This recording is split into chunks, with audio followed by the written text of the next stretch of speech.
Hi, welcome along to Barbecue Life UK. We're inspired by different cuisines to create burgers from around the world, and today we are off to Korea.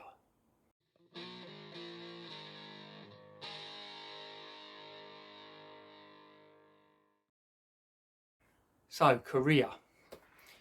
For me, that always kind of conjures up strange and exotic different foods, things that we wouldn't generally eat over in the sort of Western world.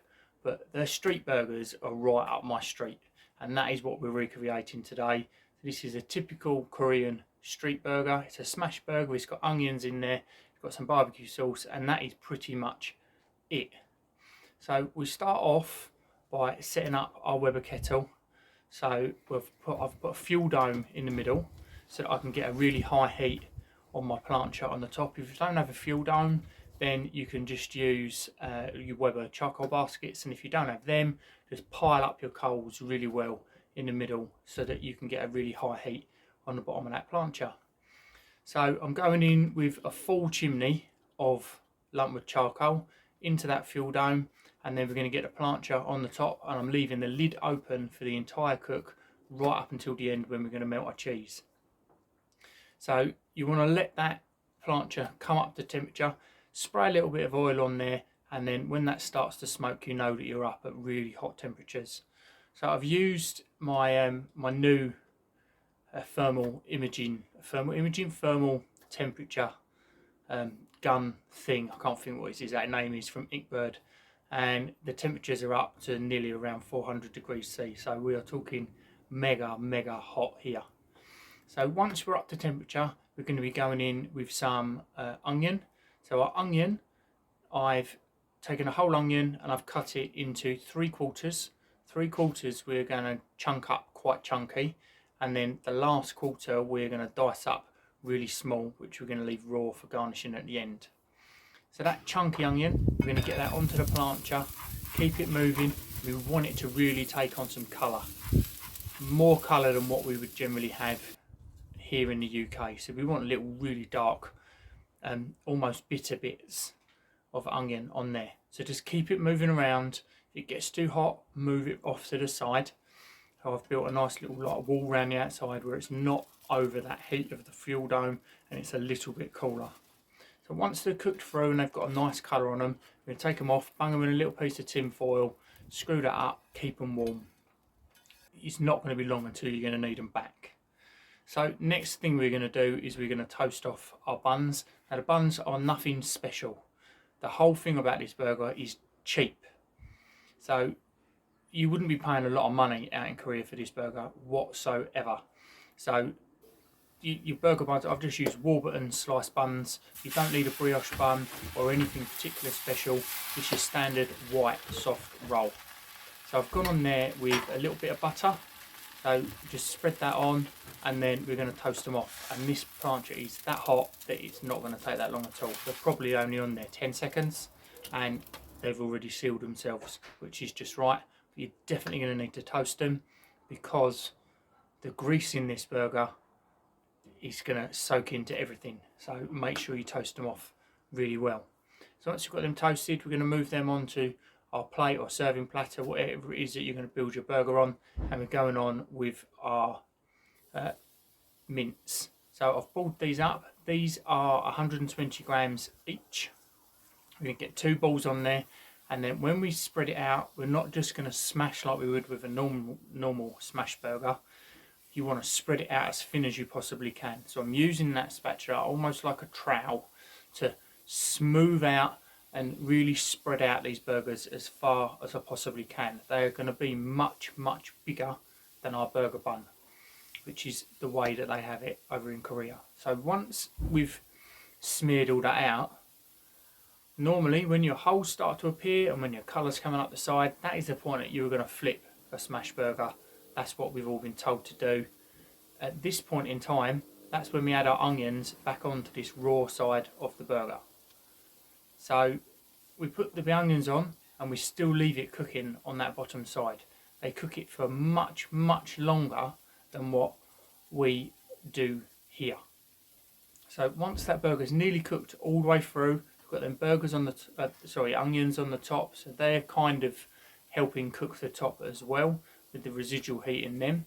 And then you want to get your spatula and really scrape at that plancha. Make sure that you're not going to leave any little gnarly bits behind. Get into it and give it a flip. And you can see the colour on there is much, much darker than what we would normally have. But that is where your flavour is. So get them both flipped over, and this is where I'm going on with some Korean barbecue sauce. So if you missed my shorts video for Korean barbecue sauce, it's only a minute long, get an extra minute out of your life. I'll put an iCard up in the top corner, and I'll make sure I leave it in the comments below as a top comment. So check it out, because that sauce is what makes this burger what it is. So we're going to get a bit of sauce on there. Now unfortunately I've heated this sauce up indoors. I've made like a little bain-marie just to thin it down slightly, because if you refrigerate it, it does go quite hard. When I've brought it out here, it's still freezing cold out here, and it's solidified up a little bit more. So I wanted it a bit more runny so that I could kind of drizzle it on, but it's not worked. So I've plonked a bit in the middle, spread it out as best I can, because you've got to be quick with these. As I say, that hot plate is so hot that you are just going to burn them onions to oblivion underneath. So we've got that sauce on, and then we're going on with our plastic burger cheese. Again, cheap cheese. It's a cheap burger. You would not be paying a lot of money for this burger out in Korea. It's just typical street food. So burger cheese on the top, plastic cheese. Close the lid down just for a minute or two. There's so much heat still in the what is now the top side of that burger, what was the underside. So much heat, it doesn't take very long for that cheese to melt at all. So 30 seconds and we're off. So stack them up onto our burger bun. So bottom one on, next one straight on top of that, and then I put my lid straight on top, because I forgot that this point is where you need to put your raw onion.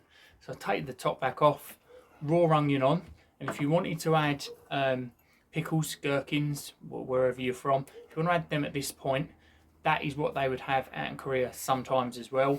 I think that the sweetness of that really counteracts the saltiness in the barbecue sauce, so that's why I've not put it in this particular version. But if you didn't want to use Korean barbecue sauce and you wanted to use ketchup and mustard, which is another way they have it, then definitely go in with the gherkins. And that is it. We are built, and it is time to give it a taste test. A fun, quick, simple cook, this one. Lots of different flavours going on, but it's a very fast cook. So make sure you've got everything prepared beforehand. You don't want to be faffing about halfway through. I'm a little bit disappointed with that barbecue sauce, so I brought it back outside and it's cooled down. I've warmed it up, as I said, and by the time I've got to put it on, it's thickened back up a bit, so I didn't quite get the spread on there that I wanted, which is a little bit disappointing, but the flavour's still going to be there in the middle. So let's give this a bite. It's just full of goodness.